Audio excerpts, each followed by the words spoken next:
शंखनाद न्यूज दुर्गाकुट स्थित पोद्दार अंध विद्यालय में नादान परिंदे साहित्य मंच एवं द्वारा आयोजित कजरी महोत्सव में कजरी प्रस्तुत करती सरोज वर्मा नादान परिंदे साहित्य मंच एवं के संयुक्त तत्वावधान में दुर्गाकुंड स्थित हनुमान प्रसाद पोद्दार अंध विद्यालय में रविवार को कजरी महोत्सव 2025 का आयोजन किया गया।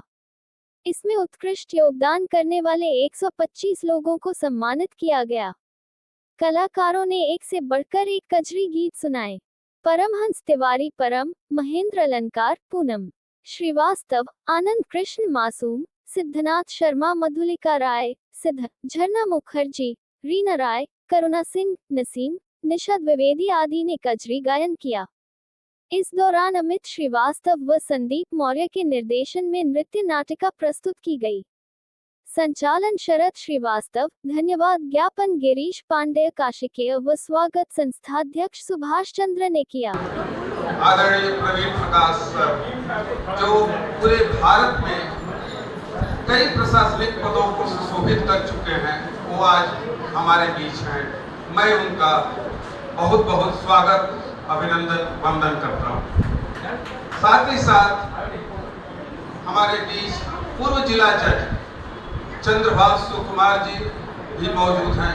मैं भी उनका स्वागत और अभिनंदन करता हूँ। हमारे साहित्यिक गुरु हीरालाल मिश्र मधुकर जी, जिनका आज इस सभागार में मेरे कार्यक्रम में चरण पड़ा है, उनका मैं तहे दिल से शुक्रिया अदा करता हूँ। साथ ही साथ धैर्यवर्धन जी हैं, सरोज वर्मा जी हैं। मैं डॉक्टर सुभाष चंद्र, नादान परिंदे साहित्य मंच वाराणसी राष्ट्रीय अध्यक्ष हूँ। नादान परिंदे साहित्य मंच का एक ही उद्देश्य है, सेवा भाव। जो भी असहाय जरूरतमंद लोग जब भी दिखे हैं, उनकी ज़रूरतमंद को पूरा करने का काम नादान परिंदे साहित्य मंच करता आया है, करता रहा है और करता रहेगा। आज जो है कजरी महोत्सव का कार्यक्रम है। विगत कई वर्षों से नादान परिंदे साहित्य मंच कजरी महोत्सव का आयोजन कर रहा है और सुखद संयोग है, आज कजरी का भी दिन है और इसी को ध्यान में रखते हुए ये कजरी महोत्सव का आयोजन किया गया। कहाँ से लोग आए हुए हैं? ये हमारे यहाँ पूरे देश भर से साहित्यकार आज एकत्रित हुए हैं। सर, अगर विशेष बात की जाए तो कजरी रत्न सम्मान यहाँ पे लोग देख रहे हैं, तो किस क्षेत्र में और कैसे लोगों को दिया जाता है? देखिए, साहित्य से लेकर के और कवि, कलाकार और जो भी लोग हैं, आज हमने एक ही नाम रखा है, कजरी रत्न सम्मान। वो हम लगभग जो है 100 के ऊपर की संख्या है हमारे सदस्यों की, सबको हम इस सम्मान से सम्मानित करने जा रहे हैं। डॉक्टर साहब, बात की जाए तो कजरी ठुमकी एक आज के नवयुवक के लिए एक मतलब एक पुरानी यादों में चली गई, तो क्या इसके पीछे का क्या राज है कि आप कजरी जो है, पहले गांव की जो महिलाएं थी वो कजरी गाया करती थी और झूले डाल करके झूले झूलती थी, लेकिन ये समय के साथ साथ ये परंपरा धीरे धीरे विलुप्त होती जा रही है।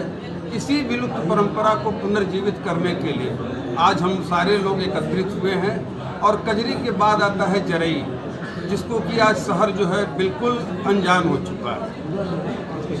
डॉक्टर साहब, साहित्य की बात की जाए तो आप लगातार साहित्य संवर्धन में लगे हुए हैं। वर्तमान में कैसे देखते हैं साहित्यकारों को जो इस समय में लेखनी कर रहे हैं? देखिए, साहित्य की सेवा जो है एक समाज की सेवा है और साहित्य से एक नया जीवन मिलता है।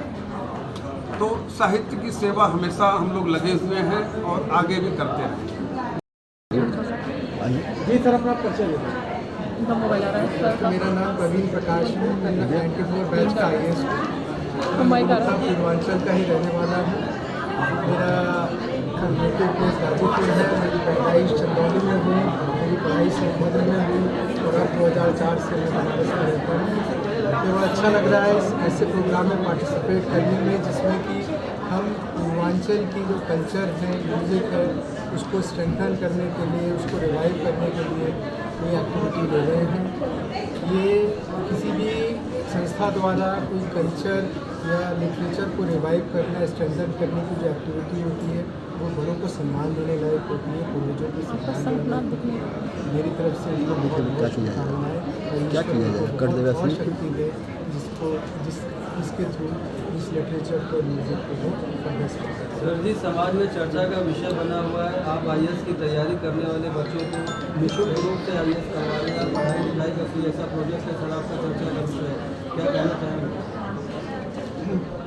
मैं 2021 में जब मैंने 50 साल उम्र पूरी की, मैं वानप्रस्थ आश्रम में आया तो उस समय मेरे पिताजी माता से बोला कि मेरे पिताजी चीफ इंजीनियर थे, मैं उन्होंने बोला कि आप चीफ इंजीनियर बने पूर्वांचल से, मैं IAS बना, छोटी उम्र कम उम्र में IAS बना।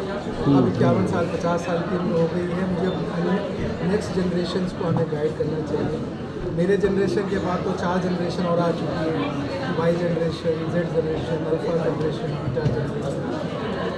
तो फिर मैंने अपने पिताजी को मिलिट्री प्रिपेयर किया VRS के लिए। बड़ा मुश्किल था क्योंकि वो तो चीफ इंजीनियर है इलेक्ट्रिसिटी बोर्ड में, बेटा IAS में है, कम उम्र में आया है।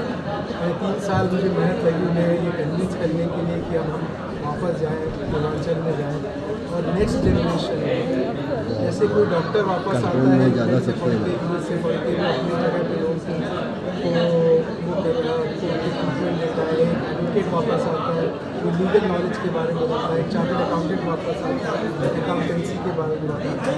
तो पब्लिक गवर्नेंस या पब्लिक इशू से रिलेटेड कोई भी इशू एजुकेशन, हेल्थ, इंफ्रास्ट्रक्चर